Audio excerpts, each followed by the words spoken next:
Welcome to the Wexford Football League show, where on Wednesday night history was made as Ken Kennedy's Wexford team won the Pat Whitty Trophy for the first time, a first Leinster title for Wexford down in Ferry Carrick. We now go to Ferry Carrick for a highlights package and some interviews.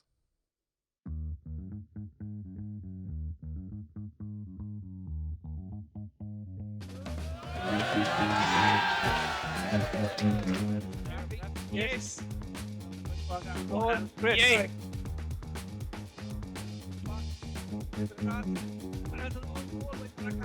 Been strange tonight. Can't be gone. Oh, it's in. Back. Yeah. Oh, Great for the first year of the Pat Whitty Interleague LFA Leinster Cup that we got the final in Wexford first. In fairness to Carlow, straight away they said for the year that's in it and the competition that it is, they wanted to come to play it in Wexford. So it's great that we got the game on in challenging conditions. And look at it, I think on the night Wexford were the better team and deserved their win. And it was some really good football played out there today. And just as a family and as you know, as my father's son, you know, I mean, we're just really proud to see Wexford lift the cup in his first year, and it's testament to my father and all the great work he did for so many years. And so many people have been commenting on that kind of in the build up to this. So it's really lovely. It's a great honour for Pat that the first winners of this competition is Wexford. He's a league that he put many, many years into. And we wish Wexford the best of luck going forward in the quarterfinals of the Oscar Traynor. And we also wish Carlow the very best of luck going forward as they're taking on Waterford on Sunday. Paul Dowling, assistant manager of Carlow Oscar Trainers. Look, it wasn't an easy game. We made a couple of mistakes. Wexford was punished on the mistakes as they do, and that's unfortunately the way it goes sometimes. But look, we still have a ball to kick in the game. We've Waterford away on Sunday, and we'll give it a right crack then. This turned out a great night for Wexford football. We're now in the quarter-final at home to Sligo Leitrim. Carlow away Sunday to the Waterford League. I just like to wish them all the best. Our own lads played great tonight in the conditions. Both teams did. It was a credit to them. That was a good game. Carlow didn't do anything different tonight than they hadn't done in the previous game, so we were pretty well set up. And obviously the first goal will always make a difference. So we can't complain. We had some good phases of play out there, considering the conditions that were in it. Bit of a scare when they got the goal and one or two whizzed across the box, but look, with the quality that was coming off the bench, yeah, you couldn't be in doubt of the victory, as they'd say. No, I'm delighted. Great night for Wexford and done Pat Whitty proud, which was great for us all. And great effort, 34 players involved the whole way along, to understand me. So it's great to do it all together. Look, it's brilliant, and now we're just looking forward to Sunday week, the 25th, at home to Sligo in the All-Ireland quarter-final and into that series. So it's certainly a very exciting competition. So we'll be looking forward to it and following Wexford, hopefully, as they go all the way. Oh, Nicky, a great night for Wexford football Wednesday night as they were crowned champions. I suppose we've criticised Ken here a bit about his team selection, but you got to give him credit of, I could say, you could nearly cruise to this trophy in fairness to him, haven't they? And I wouldn't say criticise. It's the top job in the county. Like, people are forgetting that there probably there hasn't been a podcast ever done before on Wexford Football League. So that criticism, or whatever way you want to put it, would have been said in pubs and soccer pitches all over the county. Now it's just been highlighted a little bit more. Look, Ken has his own ideas. In fairness, he has the players understanding the way he wants to play. So look at he picks his own. He's his own man. He picks his own squad, and he's after delivering a Leinster trophy. So you'd have to say congratulations to him. If you were managing, you'd have a different way, as I would. We'd probably all have different squads. Yeah. But look at fair play to him, and congratulations to him and all the players, and especially Denny and Jay and them lads giving up their time to come in and help Ken. Yeah, look, Mick Larkin. Yeah, he put a great management team around him. I suppose, but to me, a lot of credit you have to give to the players, and I know this comes from the management team, but what really impressed me last night was their work rate. They just never gave Carlow a minute on the ball, as Carlow probably stood off Wexford a good bit and let especially the two centre halves have a time on the ball and start to play from there. But as the work rate, I think there was a couple of instances, I think you might mention it in commentary, about Paul Brennan, who sometimes goes on notice for his work. He was back clearing the ball off the line. So I think Wexford really wanted to win the Pat Whitty Trophy for everything it means to the Whitty family and to soccer in Wexford. it's now will have that same motivation out in the All-Ireland series. I think they will, personally. I think they will really go for it. I think they have a nice home draw against Sligo Leitrim. You'd again expect them to win that one. Yeah, definitely. And like I suppose a lot of the players last night that were actually playing probably wouldn't remember Pat. Pat is 8 years, I think it is, passed away now. But so a lot of them lads wouldn't have seen the work that he done. And I tell you what really impressed me last night, and you touched on it, was work rate. Spot Murphy has won everything. He's been capped at international level. He's been across the water, and even his work rate last night for a lad who's won everything and done everything, he really worked hard. And to be honest with you, he probably worked twice as hard as Rafi, on some occasions where you would have expected it to be the other way around. Gary Delaney is another one who's done everything in the game, and he got man of the match actually last night. Aidan, you picked Spot, I picked Gary. So but look, in fairness, I was talking to the lads after the game, and it was between the two of them. The referee actually chose the man of the match, and it was down between the two of them. So yeah, look at a fantastic win. Terrible conditions. The pitch obviously did cut up, but look, it had to be played at Ferrycarrig. You couldn't have played it anywhere else, and you couldn't give up the home advantage to bring that up to Carlow. That's what it would have looked like on Sunday. So for the day that was in it, it was a great achievement. As you said, the pitch was in poor enough condition. I suppose it didn't help that the big downpour came just as the game started. But in fairness to Wexford, they still tried to play football. They tried to play from the back. 3 goals, 2 of them came from set pieces. I think Carlow will be disappointed with that because they didn't win the first ball, but then they couldn't clear that second ball, which the goals came from. But then, as I said in the commentary, when you have delivery from Ivan Megan and Spot Murphy, the delivery is going to be spot on.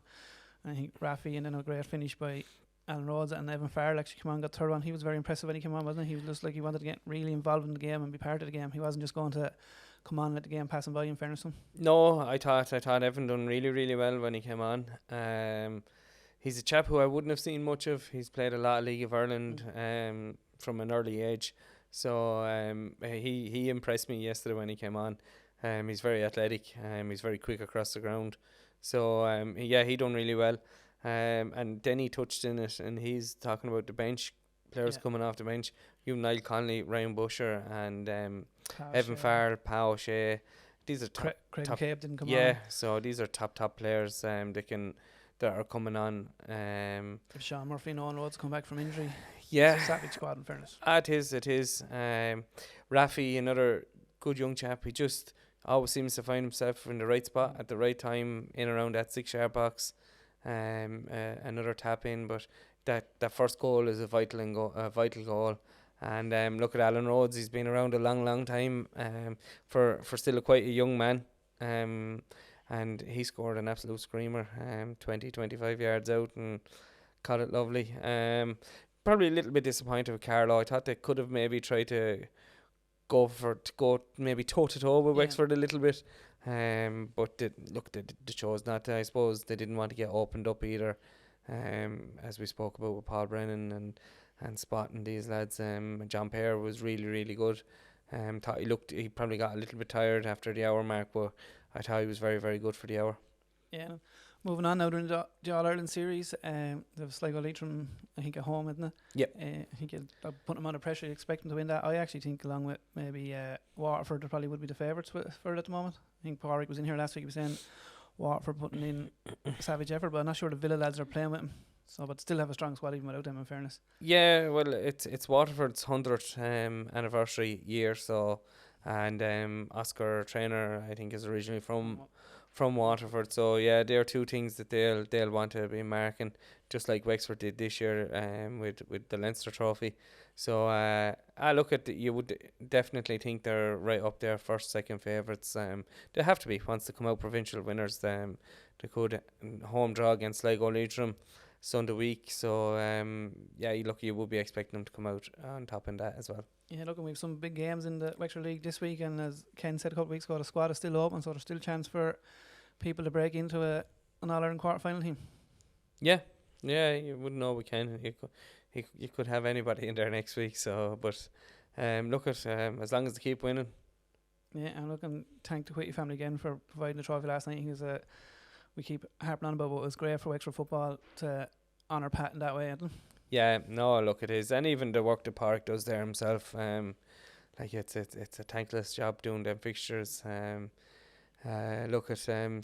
yeah, look, fair play to the Whitty family, and it's a lovely trophy, and it says in Wexford for the year. Yeah, look, well done to everyone involved. We move on into another massive win at the weekend in the Gorey Rangers. In fairness, you had Conor Castley, Stephen Kinsella, Paul Brennan playing last night, and they had a savage game in the FAI during the quarter final after a 6-1 win against Tala.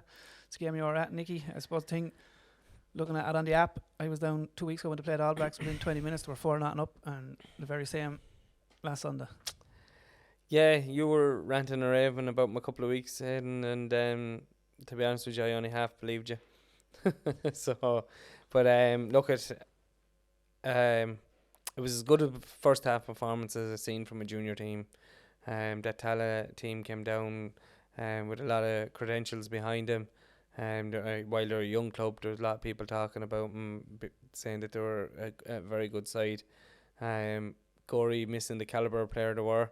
Don't want to be bringing up Paul Murphy again because he's actually gone, but like it was kind of their first big game without Paul, without Sean Murphy, Stephen Maloney, but they just knuckled down, and Connor went in centre half. You think he was after playing there all his life. Ryan Cullen was beside him, he was excellent. Glenn O'Brien right back, Nathan Brennan left back, they were excellent back four. Stephen was brilliant in the centre midfield, and chap maybe that I gave a little bit of criticism to there maybe a small bit last year, Luke Green. He was really good. Yeah, but he didn't do it last year when you were talking about him. Look, he was really good. He looked really impressive now the other day. But Adam Turrett on one wing and Paul Brennan on the other wing were outstanding. The two of them ripped, work all day, and they ripped their full backs apart, and they really did. It was the Adam Turrett that I would have probably had of an Oscar Traynor maybe 5, 6, 7 years ago, whatever length of time it was when it was over. He just got his head down, ran at him, and I don't know if I'm allowed to say it, but there was no out of him. He just put his head down and he just played, and he was excellent. And when he's in fairness to Adam, when he's in that humour, he's probably close to being unplayable. In fairness, yeah. Gorey were brilliant, and Paul Brennan was brilliant as well. Like they were really good, and they were full value for it. The thing that stuck out with me today, I seen him again All Blacks, is every player knows their job down to a T, what they're expected in that position. And then even if someone comes on into that position, it's just as flawless. It continues, and you're more or less saying that, like, usually it'd be Sean Murphy and Paul Murphy centre halves, but you'd Ryan Cullen, Conor Castley expected maybe to be under a bit of pressure. Again, a good side like Tala, and you have to go win 6-1. But that goes back to we were quite similar. Gorey don't change shape. They play, it's a 4-3-3. It's week in, it's week out. And I've said this several times on this show, and I've said it to anybody else who listen to me. Like, changing tactics week in, week out, you've only a loan of the players. You can't sit them down and talk to them about different formations and different things like that. So for me, it never worked. And that's why we stuck with 3-5-2. It was successful for us. Willie has gone up there, picked a 4-4 or 4-3-3 system. So every player knows their job. Doesn't matter if you're filling in left back this week or on the right wing the week after. You know the job because it's been said in the dressing room week in, week out. And once you get a group of players that are buying into that, it just, for me, it helps, it builds consistency. And that's one of the reasons why I think they've been so successful. Yeah, and the draw was made Tuesday night. They got a bit of luck with a home draw again. Peakville of Turlestown in the Tipperary League. 3 Tipperary teams actually left in it, along with Clonmel and St Michael's. Actually, Gorey are the only Leinster team, surprisingly, left in the last 8. We've 3 Tipperary teams, 2 Limerick, 1 Inishowen, and Gorey and 1 Waterford. Yeah. And if they win that, then they have a home draw again to either Villa of Waterford or Michael's of Tipperary, who actually beat them last year's semi-final. So I'd say they'll be 100% focused on the Peakville game, who are led to believe a very good side. Actually, they're as strong as the Michael's and Clonmel and Tipperary, I think. So it'll be a difficult one for them, but I think you'd expect them at home to win it. And well, look at if they'd probably like to get Michael's game, but I could see Villa beating Michael's. I think Villa have them at home. Yeah. Michael's team look like they may be getting to the end of their time. Like I was checking their age profile on the app. 3 over 40. So look at their 36-year-olds. their days. Brilliant players. Carr and them lads, So, but them lads have been around. Look at Gorey won't be looking that far, and we know Willie Pearshrewd. Will he be looking at peak? He won't be looking any further than this Sunday, really. They have a tough game away to cross a bike. One game at a time. But look at, they'll definitely want to go one further than they did last year. If the draw was set out, they couldn't have asked for 2 home draws. That's all you can ask for at this level. So look at who you get doesn't matter because they're all top sides. So another Premier side out in outside competition last week was Ferns. We thought I'd win this one handy again. Clonmullen of Kildare, who are the Kildare champions, but they proved us wrong, winning 4-2. And I think they've Rosslare this week in the same competition. So disappointing for Ferns, I think. I still think they should be beating them myself. You don't know who they had, or there's nothing up on the app there, so I don't know what team they had. No, they may have been missing a few. You wouldn't know, but look, I would be a little bit disappointed going up there. It's a competition the Ferns could have got maybe into the last 8-4, whatever. But look at they'll be back to the league this week and trying to concentrate on that. Move on to the Leinster Junior Shield. For Division 3 teams down in Wexford, we had 4 Wexford teams involved. Gorey Celtic losing out to Mount Merrion 3-1.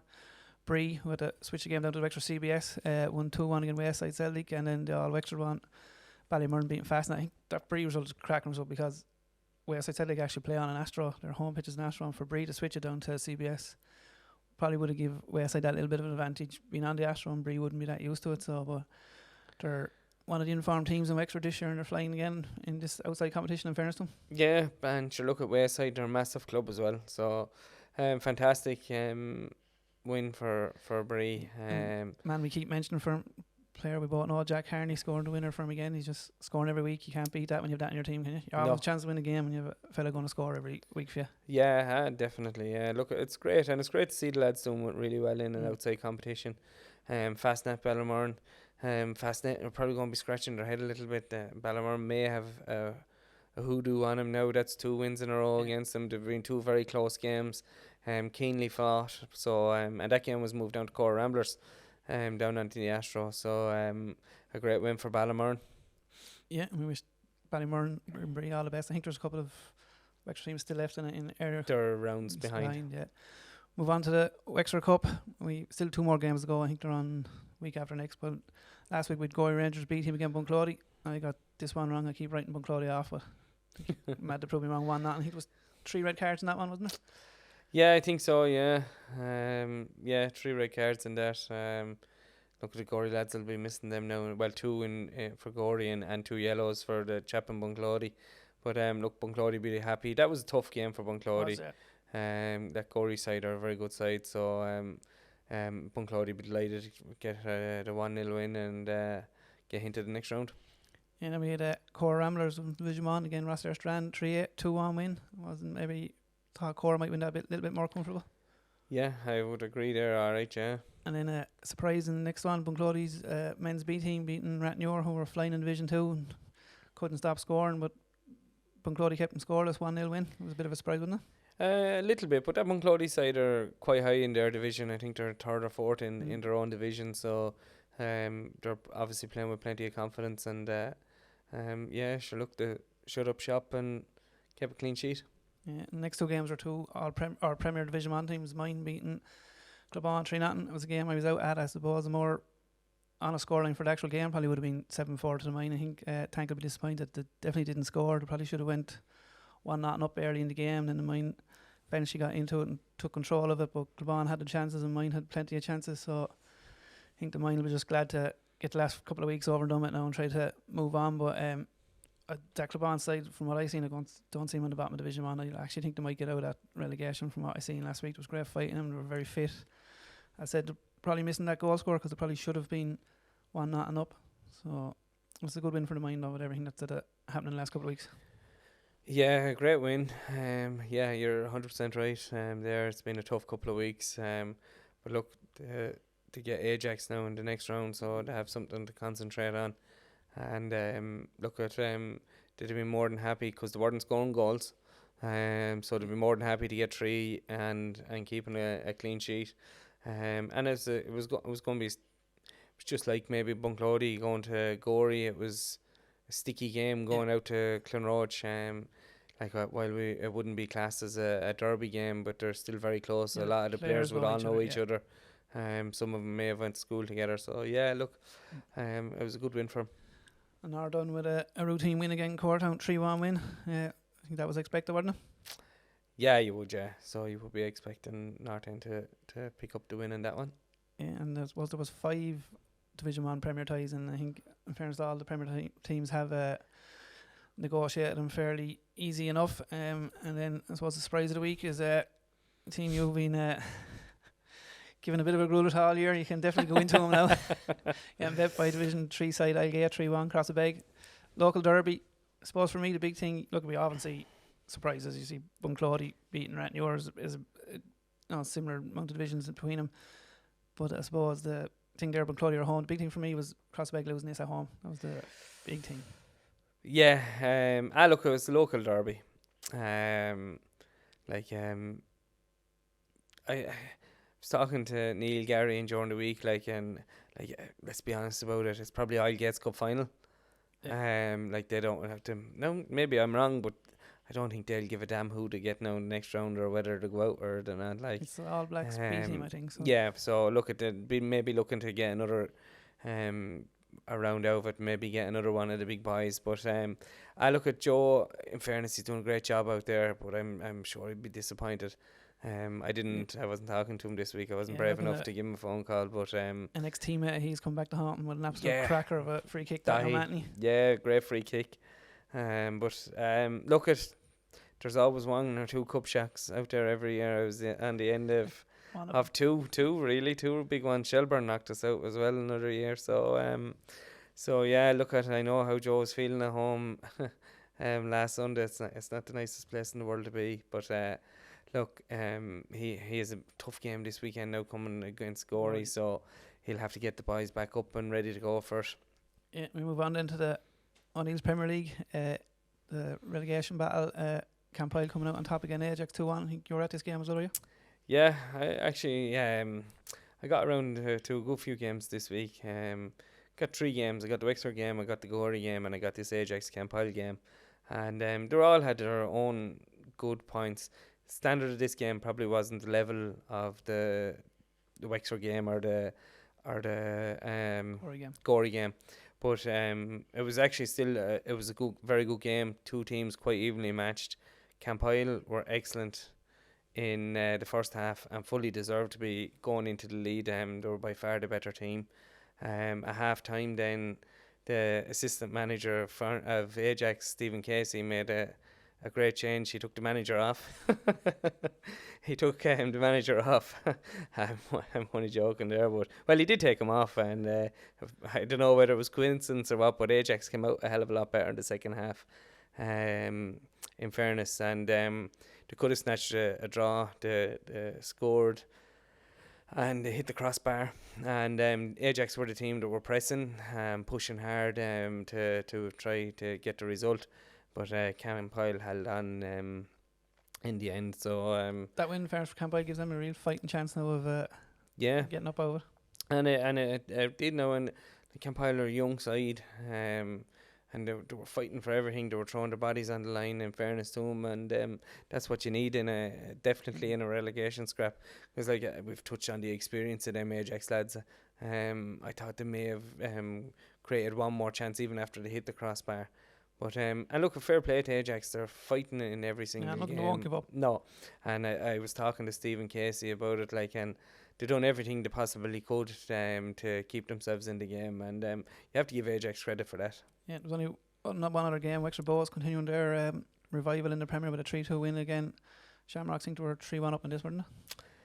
Disappointing for Rovers. Yeah, of course it is. Are they in a relegation battle? They're I'd be scared for the Rovers lads now, to be honest, because you look at Campile and Bows are both winning games since Christmas. Rovers are not winning games. Rovers they'd no Dapo, they'd no Rafi. For what reason, I don't know. They'd no Jono, Alan Freeman. You can't be without the calibre of these players going into games like that. Rovers really need to knuckle down now and get right back into it. A massive game against Ajax this weekend, but look at Bo's lads will be absolutely delighted. Yeah, we move on then to 4-star Pizza Division 1. We did 3 games. Bridge Rovers 5-2 against North End. McFarlane has asked me now for you to leave them alone, so we just say well done to Bridge Rovers after a sticky patch. A great win for them. And fair play to Evan. And say Mick did say that win the Neil O'Sullivan, didn't he? Well, look, I was told North End or Evan, North End, it was a package deal. To get Evan, they had to bring Mick. So. And I suppose the shock in that division, Shelbourne beaten 1-0. Rosselli with their 2 new signings, 2 Foxes, will be disappointed with that result. Yeah, Ricky. It is a division that anyone is going to be capable of beating anyone, in fairness. Yeah, 100%. But Ricky has a terrible record down in Shelbourne.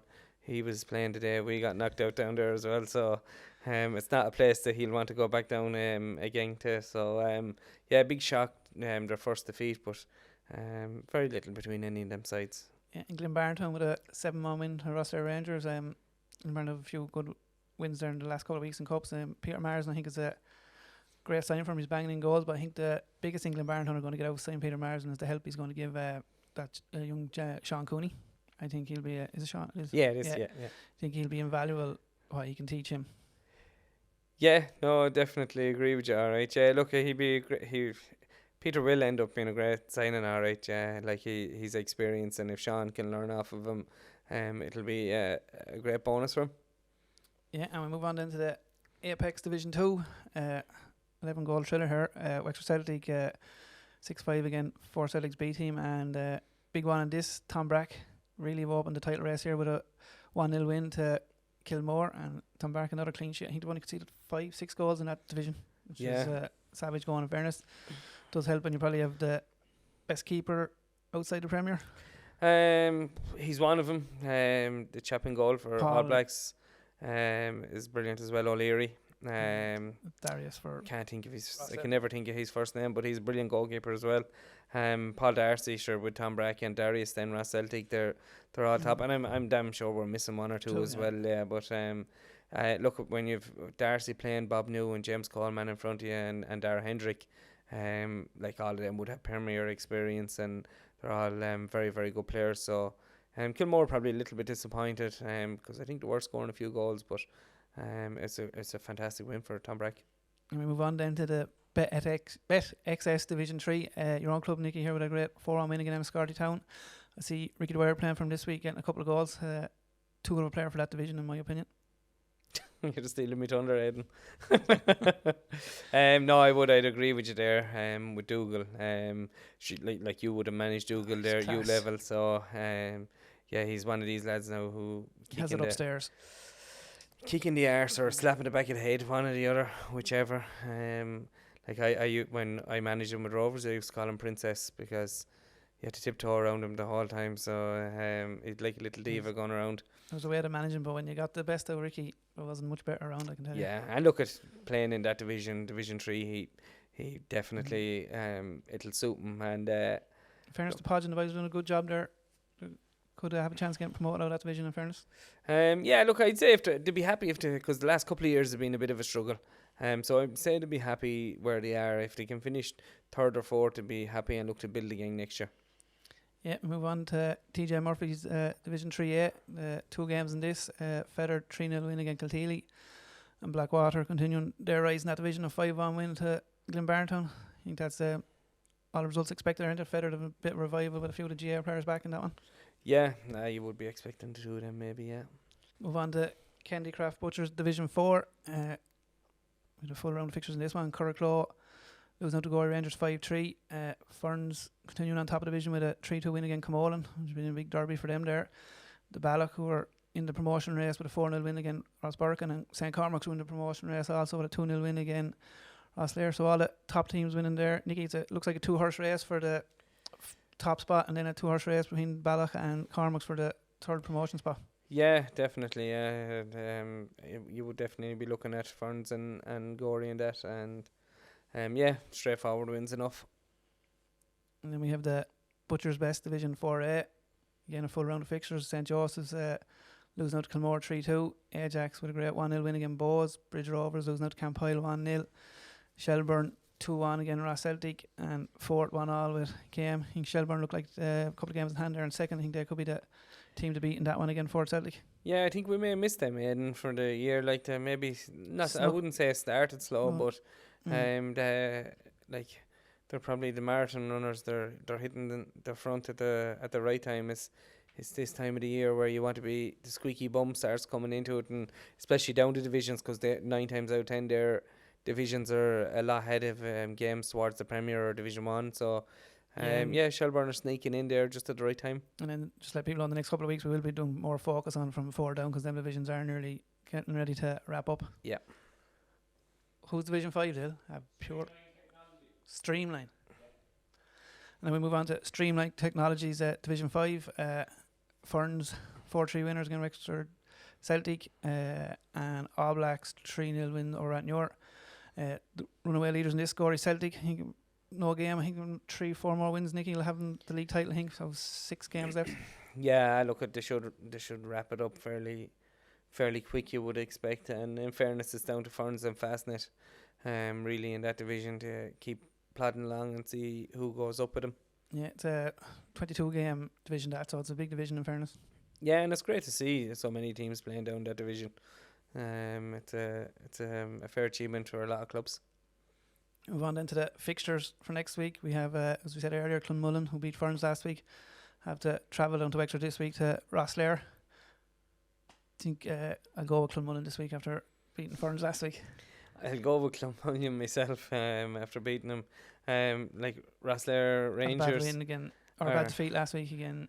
Glenbarnholm. Yeah, a heavy defeat last week, and it's one of them strange ones. They haven't kicked the ball in that competition yet either. They're after getting 3 walkovers.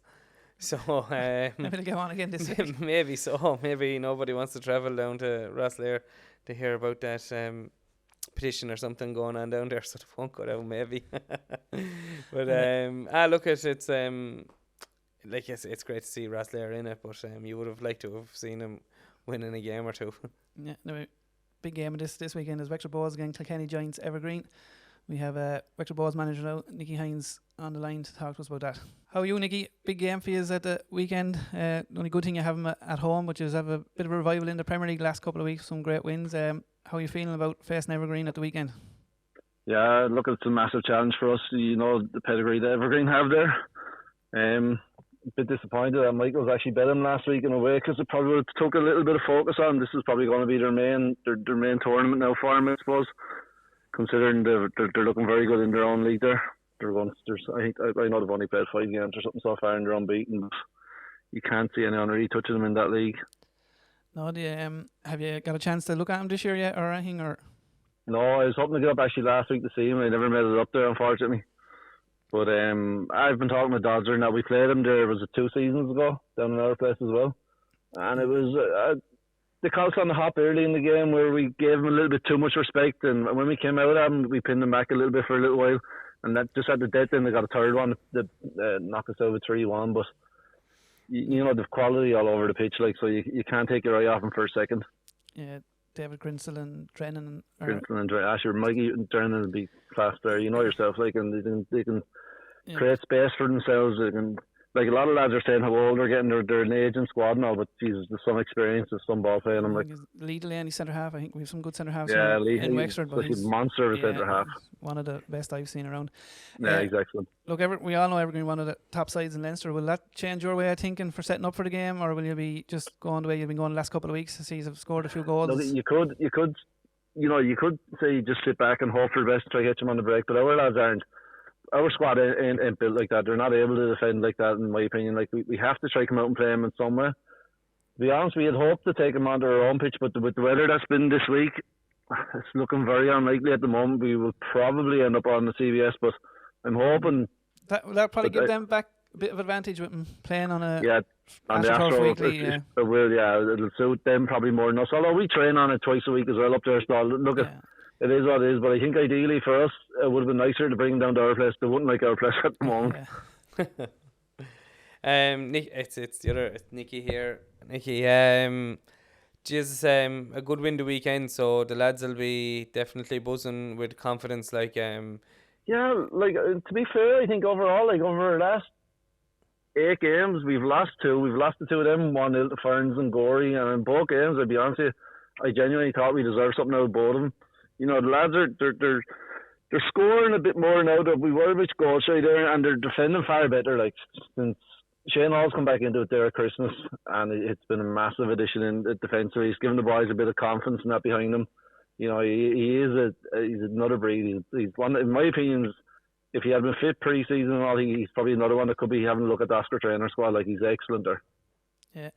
And talking about someone that should be in the Oscar Traynor squad, Todd Hines, he's on fire for you, isn't he? He'll be a big game come Sunday.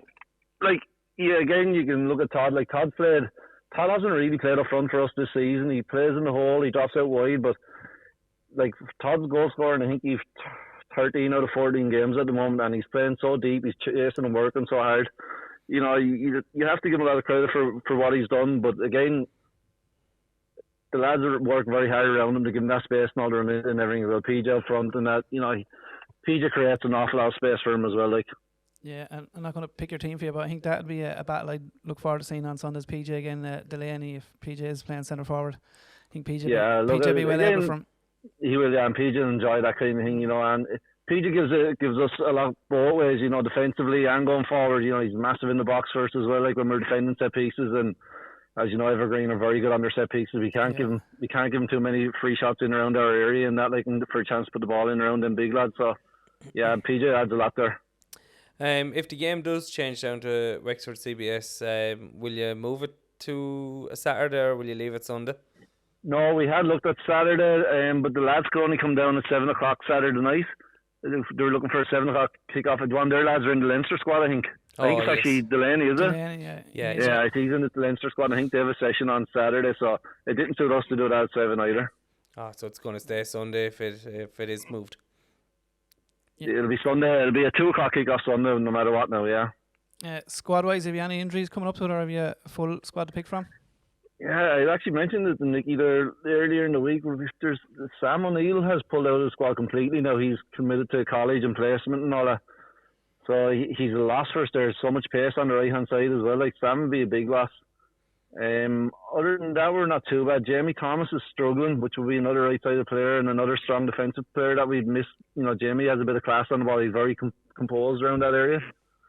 So bar those two, I don't think we won't be too bad. Like, but the squad isn't massive now. Where we started off at the beginning of the season to where we are now, it's, you know, you're down to your last 16 kind of thing. And when will you be making the call on the pitch? I'd say you'll be trying to give it every last minute to play it out in. I was actually only onto the Brute there just before you rang there, so the Brute was down there he's supposed to be marking in the morning, but I'd say you're going around it in the boat. There'll be no better man to get it ready, in fairness, though. That's a fact. All right, look, thanks for that, Nicky, and we wish you all the best, and hopefully you get the right side of the result. Thanks, man. Talk to you again. Best of luck. Bye. Take care. Talk to you. Bye. Bye. All right, Nick, we're back to the Premier League. Some big games. Another Enniscorthy derby. Seems we won every week in the Premier. In fairness, it's Ajax against Shamrocks in Palmurna Park. Yeah, massive for both clubs, really. If Ajax, we've wrote off Ajax, but if they get a win here, if they get a win, they're sucking Rovers right into it. They're keeping close with your Campiles, and because you don't expect Campile to pick up a point off of North End, you don't expect Crossabeg to pick up a point off of Gorey. So if Ajax beat Rovers, it's a massive win for them. If Rovers win, it pulls them a little bit out of it, but I'd say they're 100% clear. No, because the run-in of games that they have, they will be finished with Campile and Ajax. Shamrock Rovers will be, so they'd have the likes of your North Ends, your Ferns, your Gories, Ford Celtics all still to play, which are going to be extremely tough games for them. So a massive game for both clubs. It's probably the last chance for Ajax to get over it. I would think so, yeah, I think so, yeah. They need to beat a couple of teams around them now over the next couple of weeks to try and suck them back into it. And look at Ajax, they won't fear Shamrock Rovers going up there. They'll go at that now 150%. Yeah, then we have Crossabeg and Gorey. My advice to Crossabeg is shut up shop for the first 20 minutes and make sure you're still in the game from what I've seen. It's easier said than done. like I know Gory's squad now is going to be getting thin this weekend. I think they're missing their 2 goalkeepers. They're away. One lad is hurling, one lad is away. Paul Brennan is playing with Leinster Saturday. So like their numbers, I think Ethan Vickers picked up a knock last week in the game against Tala. There was 1 or 2 others picked up knocks and bangs, so that squad is going to be getting very, very thin for Gory. One of Wexford's best player on Wednesday night, Conor Bruce, he'll be available from this Sunday. He hadn't been the last 2 because of being cup tied. So look, I'll always give Crossabeg a chance, but I going to be set having a hope. From what I've seen of Gory and what you've told me, I think this could be over after 20 minutes again, especially after Crossabeg. They'll have a hangover from last week. You know what it's like when you lose any game, but when you lose a game you should be winning, and that was a derby then as well. I think they'll have a serious hangover, and I just think Gory could blow them out of the park here early again. Yeah, look, if Gory start the way they did last week, I can't comment on the All Blacks game, but if they do, but even at that, Gory are well able to grind out a result 1-0, 2-0. So look, at Crossabeg, they'll just want to try and keep themselves in it as long as possible, and see can they snatch something. And who knows, they could create a shock, but I'd fancy Gory. Ferns 4 Celtic, 2 of these are on the barely hanging on the tailcoats of North End and Gory. Whoever loses this will be letting go. It'll be interesting to see where Fort Celtic at. It'll probably be the first game Adam Beery will play for him as well if he does start. Ryan Busher came on last night, looked lively as well. Like Megan was excellent for Ferns on Wednesday night, I should say. Yeah. So you want to call that one? No. It's a flip of a coin. Should be a good game actually. It could be one of the better games in the league this week. Just touching on what you just said there with Ryan Busher and Adam Beery, there's probably a little bit more goal power, say, in the Fort Celtic team now. So Ferns is a hard place to go though. Ferns is extremely tough. It wouldn't surprise me if it's a good score draw, to be honest with you, 2-2 or something along them lines. But look, Ferns are going to be disappointed out last week, and Fort Celtic, they're probably in Wexford outside the top 2 the most progressive club.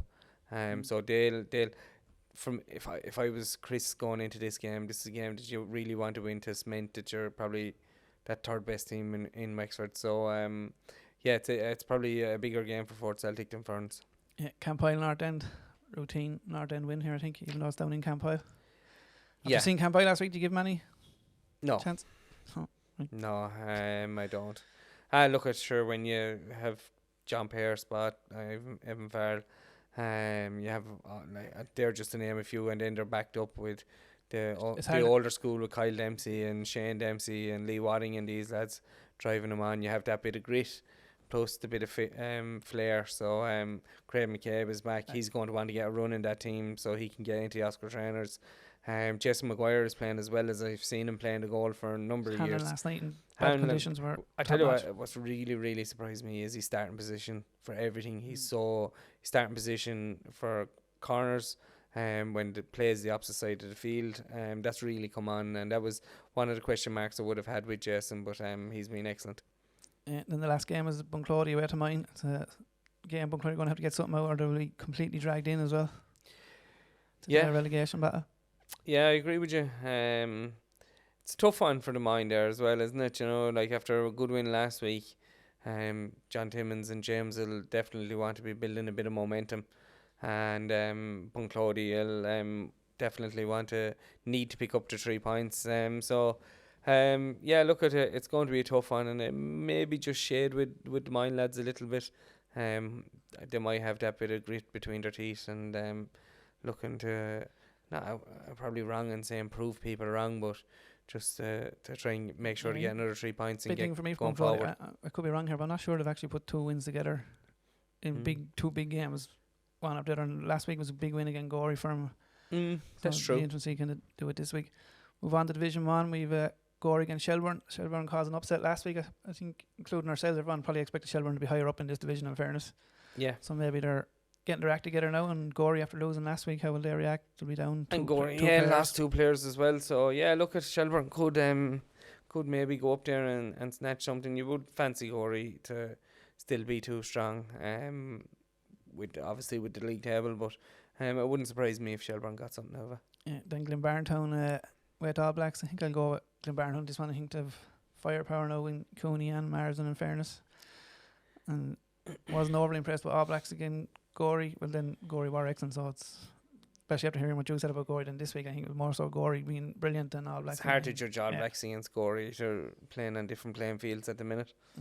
And Clubon, Bridge Rovers. Bridge Rovers a great win last week after a sticky old few weeks. Clubon, I don't mind betting not, but I was actually impressed with him. I was out in Clubon. I think I'll go with Clubon here. Yeah, it's a big game for Clubon. Like, Bridge are probably safe.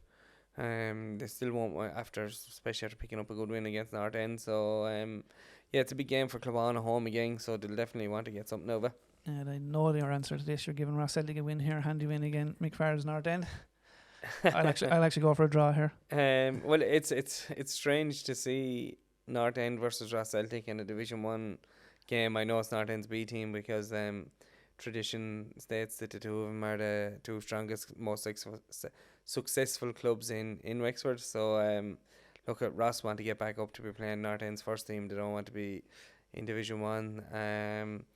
Last week was a bit of a blip for them, their first defeat. So it'll be interesting to see what Brian does. And I look at he'll I kind of shade maybe Ross, but it's only on the league table.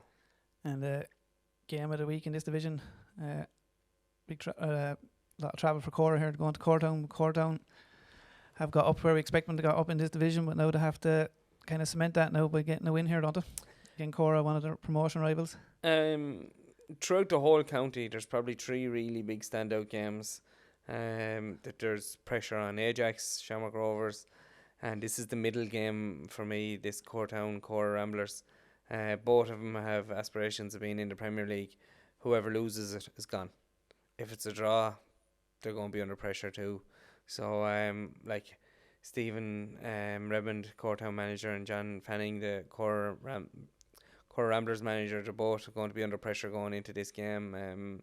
It's a massive game for both clubs, and I'd be afraid whoever comes out on the losing side will have nothing to play for the rest of the year. Division 2 then we have St. Joseph's again, Killarney. Joseph's were gone top of this division now after Kilmore's defeat last week. Tom Brack will be trying to continue with a win again, Carlow, and Wexford Bows again. Adamstown. I suppose the game this week is Enniscorthy United Kilmore, for the reasons that Kilmore's defeat last week, how to respond, and Enniscorthy United seems to be on a little bit of a, the results maybe might come in, but the performances look to be better. I think under new manager, under Bill Wrigley and David Kennedy, Boogie doing a bit of training with him. Yeah, they've definitely, after becoming a lot more solid, if you look the last couple of weeks, I think they're unbeaten in 3 or 4 now. It's going to be a tough test for Kilmore to go into Enniscorthy United. It's doesn't matter how well you're playing, it's a tough little spot to go into. So yeah, that'll be that for me is the standout game of that division. For the same reasons, how do Kilmore react, and can Enniscorthy United continue their little run lately? Yeah, and it'll be interesting to see Ardee improving under the trend. Boogie, who have great experience from being over in England and with Wexford FC, in fairness. Yeah, so in fairness to Boogie, yeah, he do a great job. Yeah, move on to Division 3 then. We have St. Leonard's versus Ballymurn Celtic, Gorey Celtic versus Fastnet, Islegate after the great win last week again, Timon, and then Enniscorthy Town again, Camolan, and then another town derby with the Mine again, Rovers. Yeah, you'd have to probably just pick the Mine Rovers as the standout game of that division, only because it's a derby. 2 mid-table teams. Yeah, obviously I'd be hoping, and obviously the Shamrock Rovers lads would be hoping that they're going to win it. They obviously want they'll want to have the bragging rights. They beat Enniscorthy Town last week, so I'll probably completely wrong. We think all those games are predictable enough. Ballymurn for a win, Fastnet win, and Islegate win, Camolan win, and Shamrocks win. Probably completely wrong. So can we screenshot that so we can come back next week? And Division 3A, Cushenstown versus Kilteely, Bree, as we were saying earlier, flying against Bunclody, New Ross Town v Blackwater, and Enniscorthy United Rosslare Strand, and Cortown v Glenbarntown. I suppose the Blackwater Rosstown game in that one. Blackwater, Rosstown, and Bree, Bunclody. They're the top 4 teams. So like Blackwater, maybe a little bit out of it, a small bit, but they would definitely think that if they can beat a Rosstown, they'll pull themselves up. So yeah, the two middle games in that now are big games for that division. Division 4 then, Nicky, we have Ross Birkin versus Cairn. Crossbeg Ballock was probably only one game we need to talk about here. Is Gorey Rangers against Ferns United. Big top of the table clash. I think if don't want to be getting a trophy ring, but if Ferns win this, I think you could say to have the title in this division. Yeah, definitely. I think there's a couple of points between both of them, but Ferns have games in hand. It's a must win for Gorey, I think. Did they lose down in Ferns? I think it was a few weeks ago. Yeah. So look at this game is the third game that I was on about as being the biggest games in the county, and it's a must win for Gorey. Yeah, because County probably is not a good few games left, but probably is a title side around it. It's a cracking Ferns B team, like John Breen, Tonks and all, Johnny Dwyer. Sure, look at it. It's a brilliant Ferns B team, and it's a great achievement for Gorey's third team. Yeah, look at massive game at the end of the day, and they'll have to try and pick up 3 points to close that gap. Yeah, in 4A then we have St. Joseph's versus Came, Camp Hyle, Enniscorthy United, Ross Celtic, Kilmore, Bowesbridge Rovers. Again, another big one in this is Shelburne, Fort Celtic. Another top of the table clash. Shelburne, I think, have 2 games in hand on Fort Celtic, so they'll probably be happy enough with a draw on this one and trust themselves in the games they've left. Yeah, but you can't really go and play for a draw, can you? It's not. No, it's an awful mindset to be trying to go out, and it's one of the mindsets where it always seems to always near enough backfired on me when you try to set up for a draw or anything like that. You never seem to get a level of performance. So Shelburne, I'm sure, will just want to go out and get it. And as we said earlier in the show, they kind of snuck under the radar a little bit, and they're coming good at the right time. Great club out there, have great facilities, and they're always trying to drive the soccer on out there, and in fairness to them. Oh, they surely are, yeah. And there's a massive effort goes out there, in fairness to them. I was really impressed with them last year when we played them in the cup. The great setup in their warm up and all that kind of stuff. And after talking to lads out there, they're talking about building an Astro, and they're looking to buy more land out there. So fair play to them. They're really trying to go the right way. They'll be definitely trying to win a trophy no matter what division it's in. You can't beat winning trophies in clubs, can you? Nope. Division 5 then, we've full around with Wexford Celtic versus Tonbrack, Castle Dockard, Core Ramblers, Camolan, Brea United, Fastnet v Rantnure, and then Gorey Celtic of the long journey down to All Blacks. As I said earlier, I think Gorey Celtic, looking at the table there, I think maybe 3 wins, 4 wins. I'd say definitely haven't won the league title. I'd say they'll definitely be the first team in the league getting their hands on a trophy this year. They've been exceptional all year, in fairness to them. Yeah, you would think so. In fairness, they've definitely been that standout team in that division. We must see can we get a couple of them on over the next couple of weeks to have a chat. Did they know they were going to be strong, or did it just all fall right for them at a certain time? So look at they've done a great job. Another club with fantastic facilities up there. Their A team have struggled for a few years since Richie Reardon stepped away. Richie done a great job with him. Had him up in the Premier. Had him battling with the youths in the Premier as well. Yeah, so great football on Richie's team. Yeah, Richie was he's great, and he's been a massive loss to Wexford soccer since he stepped away a few years ago. So in fairness to him, he had a little bit of ill health there for a little while, but I hear he's fighting fit, and I'm hoping to get up to Forest. Yeah, well, hopefully I was meant to call up to Gorey to have a cup of coffee with him one of the days, but we haven't done that yet. But I know Richie's one of the good ones, in fairness. Yeah, and he done great work with him when he was up there. So yeah, look at Gorey. Celtic haven't won. They're playing in the shadows a little bit to Rangers up there. So it's they'll be delighted if they can wrap up even a Division 1 title or Division 5 title is massive.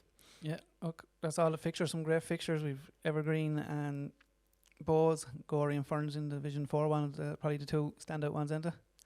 If anyone looking for a game. Yeah, and I definitely think that Core Ramblers game and Shamrock Rovers, Ajax, they're for me they're the 4 big games this weekend. And there'll be a lot more of them games coming now over the next 5 or 6 weeks. Hopefully Pádraig will give us a bit of a heads up when they're coming. Yeah, before we finish up, Nicky, just want to talk to you about the rumours coming out of the FAI in the last week or that, and hopefully in the next week or 2 we'll have Peter Dial back on the Leinster Football Administration, maybe to go through with us in more detail about this I'll call it summer soccer, but I know they're wanting to call it calendar year soccer. I get your thoughts on it before I give mine on it. Yeah, but look, you can call it whatever you want. Summer soccer, calendar soccer. It'll be a massive change to junior football and underage football throughout the country. To be honest with you, the last time they brought it up, I thought it was only a matter of time before they came back and done it again, because you look at the League of Ireland, it's calendar year football, and why would it be? Why would it want to change it? There's a lot of, I'd see it a little bit now with county boards and things like that now, with League of Ireland players transferring and trying to come back to junior leagues, and also with the underage structure. So there's little bits and pieces after being drip fed to us about regional leagues and bits and pieces, but Pyramid. and pyramid and all that, a football pyramid. But look, we'll have to wait and see. I think the 20th of February there'll be a release on what they're hoping to try and do, or what they're going to do. But I do think the FAI are a lot further down the line than people think in this process. And look, it'll be interesting to see what happens. And I think the Independent had it a couple of weeks ago or last week about it. So we'll see what happens now with the FAI. My thoughts on it are on it, and I expressed these the last time in the kind of parish hall committees or meetings that we're trying to have about this. I think it's all right saying bringing it in right across the country, but to me they have to look at each county completely separately for the following reason, just in my opinion now. In Wexford, to me there's three main sports in Wexford. There's hurling, Gaelic football and soccer. To me the three of them are evenly played. There's probably even more playing soccer maybe than the other two every week. Then we mentioned Waterford, Tipperary. Give Tipperary an example, 3 teams in the FEI, promptly hurling, but again their football is strong down there as well. The club football is strong and the club soccer is strong. Then you take Waterford, it's probably hurling soccer football. Mm-hmm. You take Kilkenny, it's hurling soccer. Kildare, football soccer. They're giving a great example, I think, the FEI about the Mayo League. They went to the summer thing, it's been a great success. The league has grown and all, but again, 2 sports, football, soccer, and from what I believe taught to someone, there's actually no one in the Mayo League. Very few people playing in the Mayo. I could be completely wrong with this, was what I was told. Playing in the soccer league in Mayo, playing GA because of the clash, right? And then take it to town we're from, Enniscorthy. I'll go a step further, and you know this, and anyone in Enniscorthy know this. In Enniscorthy, you have 4 main sports. You have the hurling, football, soccer, 5 soccer clubs, and then a massive rugby club who are playing in the AIL league. Mm-hmm. And you know how strong rugby is in Enniscorthy. So to me, we're going to make, and all hats off to Enniscorthy, but we're going to make Enniscorthy Rugby Club, if we do this, extremely strong, because I think the lads that are playing GA and soccer now might go GA and rugby, or maybe soccer rugby, because that option will be there. I just think the FAI have to look at each division, each county differently, and I hope and we don't know what's coming out. I think we don't know what's coming out, and as we said, it's rumours. A little bit on it. What's stating that you can't start in January, finish in May for a break for June and July, and come back in August, September, October and play. Do you know, so there's nothing to say that you can't do that. Then you're still playing the winter months and you're kind of off the summer months. There's also the argument of, I know a lot of underage clubs. I can't think of the club. I was talking to somebody the other day. They started the season the first Saturday in September. We're now the middle of February and they've only played 3 league games because of weather and because of GA. So GA is all year round. If it was me, what I'm thinking, and this is just my own thought process, and I could be shot for saying this, rugby will stay the same, hurling will stay the same, soccer will similarly stay the same. I think Gaelic football might be the one that might lose out. That's my own personal opinion, because just from the lads who I've dealt with who play soccer and hurling, that's their 2 main sports. Gaelic football comes as a last and as their 3rd sport. So I just I would see it that hurling and soccer, shall we say, I hate saying that, but I think the 2 of them, if it does change and the rumours are correct, I think the 2 of them will stay the same, but I think Gaelic football may struggle a little bit. I think them lads who are kind of more soccer players will stick with soccer than than going to the football. And that's Yeah. only in certain areas of the county. But that's just my own thought. As I said, I could be completely wrong on it. I don't want to be shot over it, but some lads who are involved in Gaelic football won't be happy with that. But I think that's And look, it. we Like, Gaelic football is hard to look at the minute. They're giving out themselves. They're saying that it's a struggle.